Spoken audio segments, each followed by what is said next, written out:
Assalamualaikum teman-teman, kembali lagi dengan saya Sukma, mahasiswi Sastra Indonesia Universitas Pamulang, sekaligus peserta program pertukaran mahasiswa merdeka yang mengambil mata kuliah pragmatik di Universitas Katolik Santo Thomas yang diampu oleh Bapak Immanuel Silintoga, SPD, MPD. Baiklah, pada video kali ini saya akan membahas tentang peranggapan. Yang pertama, definisi peranggapan. Apa itu peranggapan? Peranggapan berasal dari kata to presuppose, yang dalam bahasa Inggris berarti to suppose beforehand, atau menduga sebelumnya. Dalam arti sebelum pembicara atau penulis mengujarkan sesuatu, ia sudah memiliki dugaan sebelumnya tentang lawan bicara atau hal yang dibicarakan. Adapun pendapat menurut para ahli, yang pertama, Georgi Yule pada tahun 2006 halaman 43 menyatakan bahwa peranggapan atau presuposisi adalah sesuatu yang diasumsikan oleh penutur sebagai kejadian sebelum menghasilkan suatu tuturan. Yang memiliki presuposisi adalah penutur, bukan kalimat. Adapun Louis Cummings pada tahun 1999 halaman 42 menyatakan bahwa peranggapan adalah asumsi-asumsi atau interferensi yang tersirat dalam ungkapan-ungkapan linguistik tertentu. Yang kedua, adapun bentuk peranggapan. Bentuk peranggapan ini terbagi menjadi dua jenis, yaitu peranggapan semantik dan peranggapan pragmatik. Yang dimaksud dengan peranggapan semantik ialah peranggapan yang dapat ditarik dari pernyataan atau kalimat melalui leksikon atau kosakatanya. Adapun yang dimaksud dengan peranggapan pragmatik ialah anggapan yang ditarik berdasarkan konteks suatu kalimat atau pernyataan diucapkan. Konteks di sini dapat berupa situasi, pembicara, lokasi, dan lain-lain.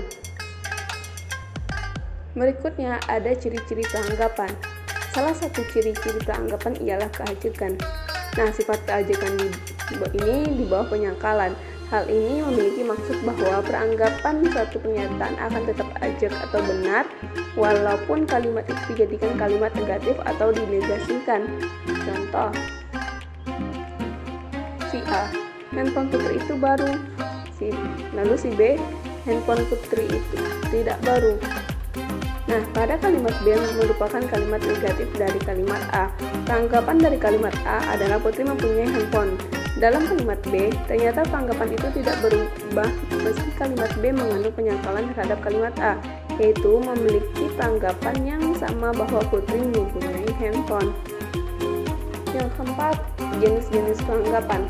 Adapun jenis-jenis peranggapan, yang pertama ada peranggapan eksistensial, yang kedua peranggapan faktual, yang ketiga peranggapan non-faktual, yang keempat peranggapan leksikal, yang kelima peranggapan struktural, dan yang keenam peranggapan counterfaktual. Nah, yang pertama ada peranggapan esensial. Yang dimaksud dengan peranggapan esensial merupakan presuposisi yang ada tidak hanya diasumsikan terdapat dalam susunan posesif, tetapi juga lebih umum atau lebih luas lagi ke dalam fasa nomina tertentu. Peranggapan ini menunjukkan kepemilikan, tetapi lebih luas lagi keberadaan atau eksistensi dari pernyataan dalam tuturan tersebut. Seperti kalimat berikut, kakak saya memiliki iPhone keluaran terbaru. Nah, peranggapan dalam tuturan tersebut menyatakan kepemilikan, yaitu kakak saya memiliki handphone. Apabila kakak saya memang benar memiliki handphone iPhone keluaran terbaru, maka tuturan tersebut dapat menyatakan keberadaannya. Yang kedua, ada peranggapan faktual. Yang dimaksud dengan peranggapan faktual muncul dari informasi yang ingin disampaikan dinyatakan dengan kata-kata yang kan suatu fakta atau berita yang diyakini kebenarannya. Kata-kata yang bisa menyatakan fakta dalam tuturan adalah kata sifat yang dapat memberikan makna pasti dalam tuturan tersebut. Misalnya, pada tuturan berikut, Anissa tidak menyadari bahwa dirinya sakit mah. Nah, dalam tuturan tersebut, tanggapannya adalah Anissa sedang sakit.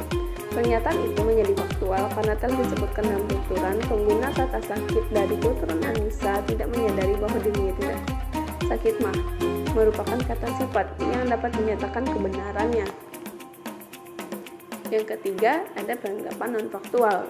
Menurut Yule, presumpsi non-faktual merupakan suatu presuposisi yang diasumsikan tidak benar.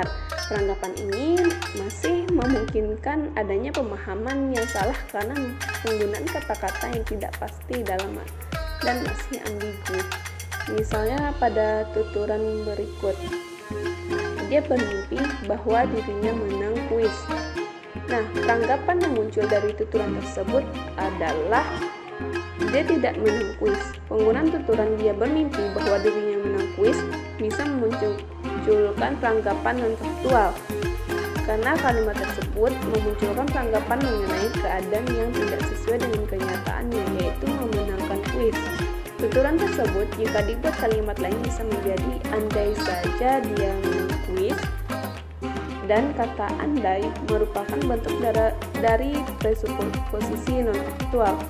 Selain itu, peranggapan non-faktual bisa diasumsikan melalui tuturan yang kebenarannya masih diragukan dengan fakta yang disampaikan.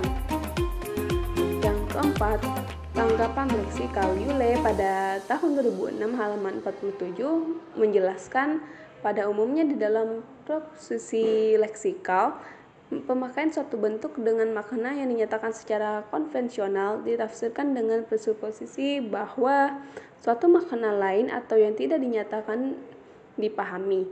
Peranggapan ini merupakan peranggapan yang didapat melalui tuturan yang diinterpretasikan melalui penegasan dalam tuturan, seperti tuturan berikut. Budi berhenti sekolah. Dari tuturan tersebut adalah Budi pernah sekolah. Peranggapan tersebut muncul dengan adanya penggunaan kata berhenti. Dari tuturan tersebut yang menyatakan bahwa Budi pernah sekolah, namun sekarang sudah tidak lagi. Yang kelima, ada peranggapan struktural. Peranggapan struktural merupakan peranggapan yang dinyatakan melalui tuturan yang strukturnya jelas dan langsung dipahami tanpa melihat kata-kata yang digunakan.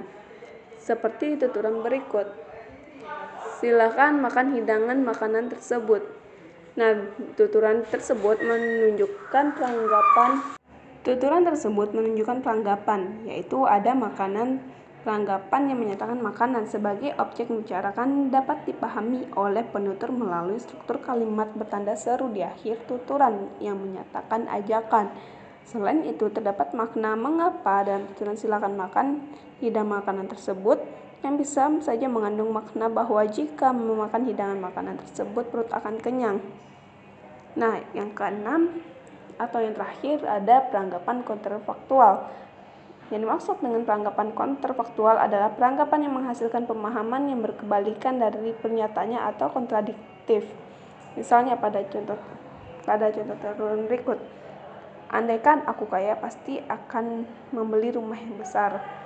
Dari tuturan tersebut dapat dilihat peranggapan yang muncul adalah sekarang saya miskin. Peranggapan tersebut muncul dari kontradikasi kalimat dengan adanya penggunaan tuturan. Andaikan aku kaya, penggunaan kata andaikan membuat peranggapan yang kontradiktif dari tuturan yang disampaikan.